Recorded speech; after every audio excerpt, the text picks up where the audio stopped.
بسم اللہ الرحمن الرحیم۔ معزز ناظرین، السلام علیکم ورحمۃ اللہ وبرکاتہ۔ حضرت یوسف علیہ السلام کا ایک بہت پرانا دوست بڑی مدت کے بعد آپ علیہ السلام سے ملنے آیا۔ وہ بڑے ملکوں کی سیر اور تجربہ حاصل کر کے آیا تھا۔ حضرت یوسف علیہ السلام کے سامنے اس نے بحر و بر کے تمام عجیب و غریب قصے سنا ڈالے۔ پھر آپ علیہ السلام سے ظالم اور حاسد بھائیوں کا حال دریافت کیا تو آپ علیہ السلام نے جواب دیا، وہ کہانی دراصل ایک آزمائش تھی اور میں شیر نر ظاہر ہے۔ زنجیر میں جکڑ جانے کے بعد بھی شیر شیر ہی رہتا ہے، نہ کہ گیدڑ بن جاتا ہے اور نہ ہی اس کی بے عزتی ہوتی ہے۔ اگر شیر کی گردن میں زنجیریں پڑی ہوں تب بھی وہ بادشاہ ہی رہتا ہے۔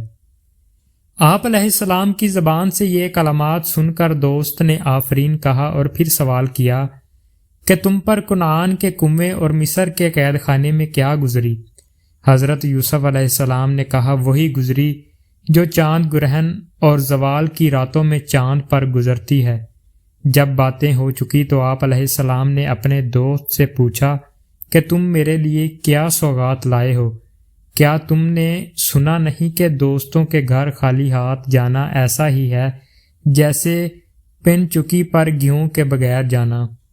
آپ علیہ السلام کے دوست نے کہا، بہت شرمندہ ہوں، میں آپ کے لیے کیا تحفہ لاتا؟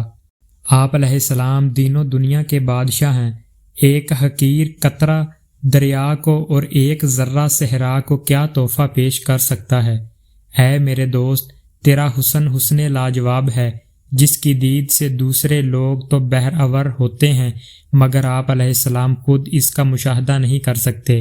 لہٰذا میں آپ کے لیے ایک ایسی چیز لایا ہوں جس سے آپ علیہ السلام اپنے حسن کا نظارہ کر سکتے ہیں اور پھر مجھے یاد کریں گے۔ یہ کہہ کر اس نے آپ علیہ السلام کو ایک آئینہ نکال کر تحفہ دیا۔ حضرت یوسف علیہ السلام نے جب اپنا حسن دیکھا تو گر پڑے۔ زلیخا نے سنا تو کہا، اب تو میری قدر پہچانے گا تو، عاشقوں کے درد کو جانے گا تو کہا کرتا تھا سودائی مجھے، میں نظر آتی تھی دیوانی تجھے، اب پتہ تجھ کو لگا اے بے خبر، حسن کا ہوتا ہے کیا دل پر اثر۔ آج کا درس حیات یہ ہے کہ آئینہ ایک دلکش تحفہ ہے کہ حسین اس میں اپنا نظارہ کرنے میں اتنے محو ہو جاتے ہیں کہ دنیا و ما فیہا سے بے خبر ہو جاتے ہیں۔ بآئینہ اللہ تعالیٰ کے حسن کا نظارہ کرنے والے بزرگ و درویش دنیا سے بے خبر ہو کر اسی میں محو تماشا رہتے ہیں۔ وما علینا الا البلاغ المبین۔ شکریہ۔